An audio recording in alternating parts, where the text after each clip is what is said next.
Welcome to KRR kitchen. இன்றைக்கி நம்ம கிச்சனில் நல்ல ஒரு அருமையான புதினா சட்னி தான். அதுவும் பார்த்திங்கன்னா ஹோட்டல் சுவையில் ரொம்ப அருமையாக எப்படி செய்கிறதுன்னு தான் பார்க்க போகிறோம். மிஸ் பண்ணாமல் அந்த சட்னியை ட்ரை பண்ணி பாருங்கள். அப்படியே நமக்கு ஹோட்டலில் கிடைக்கக்கூடிய டேஸ்ட்டு அப்படியே இருக்கும். இப்போ வாங்க இந்த சட்னி எப்படி செய்கிறதுன்னு நம்ம வீடியோக்குள்ளே போய் பார்ப்போம். அதுக்கு முன்னாடி நம்ம சேனலை இப்போ தான் ஃபஸ்ட் டைம் பார்க்குறீங்கன்னா சப்ஸ்கிரைப் பண்ணி வச்சுக்கோங்க. கூடவே பெல் சிம்பிள் ப்ரெஸ் பண்ணி ஆளுங்கிற ஆப்ஷனையும் ப்ரெஸ் பண்ணி வச்சுக்கோங்க. அப்போ தான் நான் போடுற வீடியோஸ் எல்லாம் உங்களுக்கு தொடர்ந்து நோட்டிஃபிகேஷனில் உடனுக்குடனே கிடச்சிட்டு இருக்கும். இப்போ வாங்க இந்த புதினா சட்னி எப்படி செய்கிறதுன்னு பார்த்துடலாம்.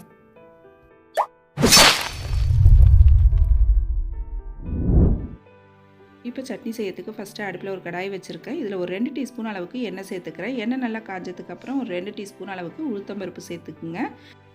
நான் இன்றைக்கி வெள்ளை உளுந்து சேர்த்துருக்கேன். இதுக்கு பதிலாக நீங்கள் கருப்பு உளுந்து கூட சேர்த்து செய்யலாம். டேஸ்ட்டு ரொம்ப அருமையாக இருக்கும். உளுந்து பாருங்கள் நல்லா இந்த அளவுக்கு பொன்னிறமாக வர வரைக்கும் நல்லா வறுத்து எடுத்துக்குங்க. இதில் காரத்துக்கு தகுந்த அளவு பச்சை மிளகாய் சேர்த்துக்குங்க. நான் ஒரு 12 பச்சை மிளகாய் சேர்த்துருக்கேன். சின்னதாக இருக்கிறது அதனால 12 சேர்த்துருக்கேன்.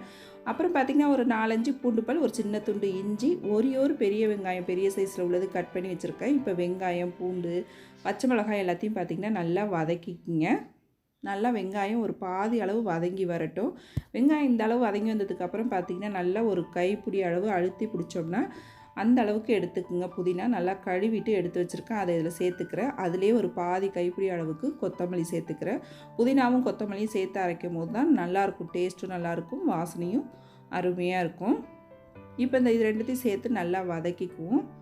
நல்லா இந்த அளவு வதங்கினுச்சுன்னா போதும். இப்போ நல்லா வதங்கினதை பார்த்திங்கன்னா நல்லா ஆற வச்சு எடுத்துக்குவோம், கொஞ்சம் கூட சூடு இல்லாமல்.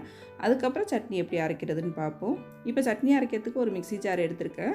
அதில் ஒரு அரை கப் அளவுக்கு தேங்காய் துருவல் சேர்த்துக்கிறேன். அப்புறம் நம்ம வதக்கி வச்ச பொருள் எல்லாத்தையும் சேர்த்துக்குவோம். இது கூடவே பார்த்திங்கன்னா ஒரு சின்ன துண்டு புளி சேர்த்துக்கும். நம்ம இந்த சட்னியில் தக்காளி சேர்க்கல, அதனால் புளி ஒரு சின்ன துண்டு சேர்க்கும் போது டேஸ்ட்டு நல்லாயிருக்கும்.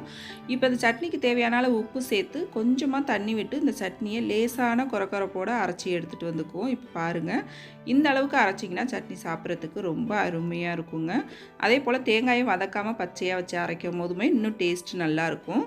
இப்போ இந்த சட்னி ஒரு பாத்திரத்துக்கு மாற்றிக்கிறேன். இந்த சட்னியை கொஞ்சம் கெட்டியாக வச்சு சாப்பிட்டோம்னா நல்லாயிருக்கும். அதனால் கெட்டியாகவே வச்சுக்கிறேன். கொஞ்சமாக மிக்ஸி ஜார் கழுவிட்டு தண்ணி சேர்த்து நல்லா ஒத்தாப்பில் கலந்து விட்டுக்குங்க. இதுக்கு தாளிப்புன்னு பார்த்திங்கன்னா கடுகு, உளுந்து, வரமிளகாய், கொஞ்சம் பெருங்காயத்தூள் சேர்த்து தாளிப்பு வச்சுருக்கேன். அதை இதில் சேர்த்து கலந்து விட்டுக்கிறேன்.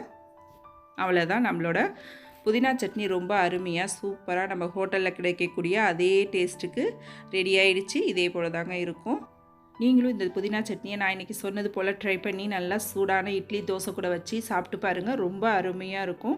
ட்ரை பண்ணி பார்த்துட்டு எப்படி இருக்குன்னு எனக்கு கமெண்ட் பண்ணுங்கள். என்னோட இந்த ரெசிபி பிடிச்சிருந்ததுன்னா லைக் பண்ணுங்கள், ஷேர் பண்ணுங்கள். மறக்காமல் நம்ம கேஆர்ஆர் கிச்சனை சப்ஸ்கிரைப் பண்ணி வச்சுக்கோங்க. நாளைக்கு வேறு ஒரு ரெசிபியோடு சந்திப்போம். தேங்க்ஸ் ஃபார் வாட்சிங்.